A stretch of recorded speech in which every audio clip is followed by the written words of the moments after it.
par ma mère qui faisait beaucoup de pizza à la plaque à cette époque, dans les années 83. Et puis j'ai travaillé à Marseille, une pizzeria, et je préparais les desserts. Et en préparant les desserts, j'ai toujours travaillé avec les pizzaiolos. Et le patron ne voulait pas que je travaille. Et les pizzaiolos me donnaient en mission de couper la mozzarella, de passer les tomates à la moulinette. Et par rapport à ça, après, j'avais vraiment de l'ambition d'évoluer, de partir et de progresser, vraiment d'apprendre la vraie pizza comme la vraie napolitaine. Donc là, c'est où tu as appris à faire des pizzas ou est-ce que tu as appris à faire des pizzas dans des restaurants où tu as travaillé? Ben, j'avais l'image dans certains restaurants et j'avais l'image aussi avec mon patron qui faisait la napolitaine au Pays Basque. Et après mon but, j'ai canalisé un maximum d'énergie pour pouvoir m'investir à l'étranger à Naples. C'était pas du tout évident parce que je connaissais personne. Et la première pizzeria que j'ai fait au Vanabol, c'était au Corso d'Imberto. Le pizzaiolo il s'appelait Roberto, mon patron il s'appelait Claudio. Il avait le café et restaurant le Vanabol. Et à cette période-là, le matin, il me confiait des tâches. Donc en contrepartie, je rangeais le laboratoire. Parce qu'à Naples, on dit un côté pizza, on appelle ça un laboratoire. Un laboratoire, c'est aussi qu'on met les farines, c'est aussi que le pizzaiolo exerce, travaille, pas les pizzas. Justement.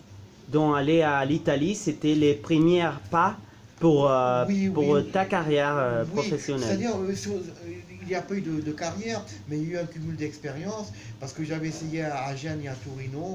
Et à Torino, c'est quand même très compliqué. Et c'est là que la toute première pizzeria où c'est comme ouvert les portes, c'était vraiment à Naples, à Napoli, où c'est que j'ai vraiment débuté au Corso Zimberto. J'ai débuté, il m'a montré comment tailler, il m'a appris les différentes mozzarella, comment faire évaporer l'eau, parce que s'il y a de l'eau dans la mozzarella, ce qui se passe, c'est qu'il y a trop d'eau qui coule pendant la cuisson et la pâte elle peut devenir trop mouillée.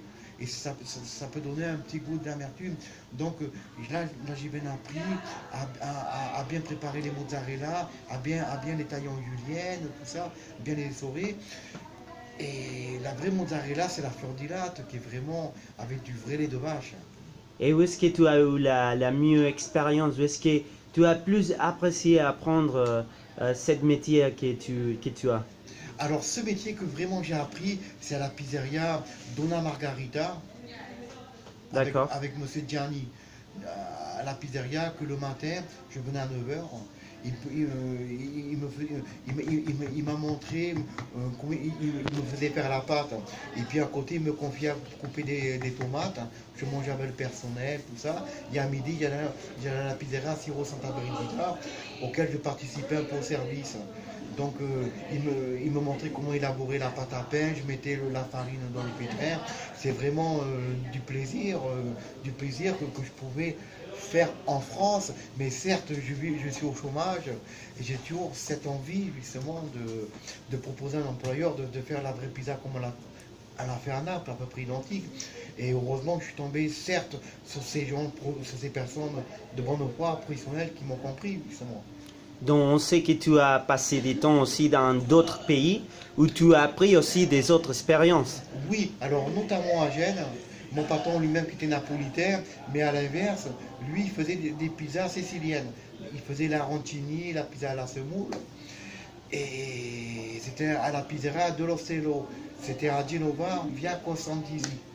D'accord. Quels étaient les noms des patrons là? Alors c'était Monsieur Fabrizio. D'accord, d'accord, génial. Monsieur Et Fabrizio, malheureusement, qui a fermé parce que bon, ils sont disputés dans le couple. d'accord. C'était en 2014. Et on sait que tu as passé aussi des temps à l'Espagne. Alors en Espagne, c'était plutôt à Doncharia au Pays Basque. C'était en 2009. Aussi, j'ai travaillé avec monsieur à la pizzeria à Doncharia. J'étais en polyvalent, j'étais cuisine plongeur. Et j'étais au pizza à Doncharia, mais mon patron il faisait la napolitaine, mais on travaillait au four électrique. Et déjà j'étais quand même doué justement. Et j'ai dit à mon patron que je partirais à Naples. D'accord, génial. Et c'était fait. Et après ça, après l'Espagne, qu'est-ce que tu as fait? Eh bien, après l'Espagne, c'était Naples, la première pizzeria au Corso Umberto. La D'accord. pizzeria qui s'appelait, avec monsieur Claudio qui était le patron, monsieur Roberto et Emmanuel qui était camaillère serveur, monsieur Roberto, que son père était pizzaiolo. Mais qu'est-ce que tu as fait après être en Espagne? Après? Et ben, j'ai travaillé à Megève, D'accord. avec monsieur Raffaello qui avait la pizzeria Pomodoro Rosso en fin de saison. D'accord, génial. Oui. Et C'était à Megève et c'était des bonnes expériences. Malheureusement, malheureusement, j'ai pas pu rester à Megève parce que j'avais pas de logement. Monsieur Raffaello m'avait aidé à Combloux à me loger parce que c'était le Sanguès qui m'avait en fonds d'hébergement. Et le lendemain, j'ai connu cet établissement qui cherchait un commis pour travailler. Et monsieur Raffaello me donnait à étaler les pâtes parce qu'il voyait que j'étais quand même doué. En d'accord, 2010. génial, génial. Et quels sont ton plan des futurs? Alors, parfaitement, mon plan de futur, c'est vraiment de proposer à un employeur de faire de la napolitaine. Je ne vais pas dire de la napolitaine une copie, de faire une pizza identique à la napolitaine. Une D'accord, pâte souple légère, identique. d'accord, génial.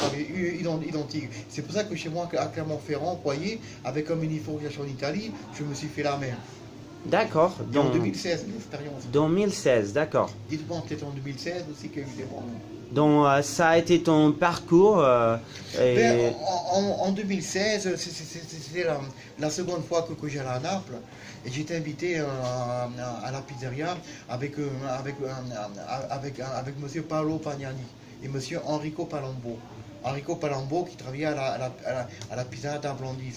J'étais invité, c'est-à-dire le matin, je me mets à préparer la pâte, j'allais ranger les caisses en bas, température ambiante. Et tout ça, c'était des bonnes expériences.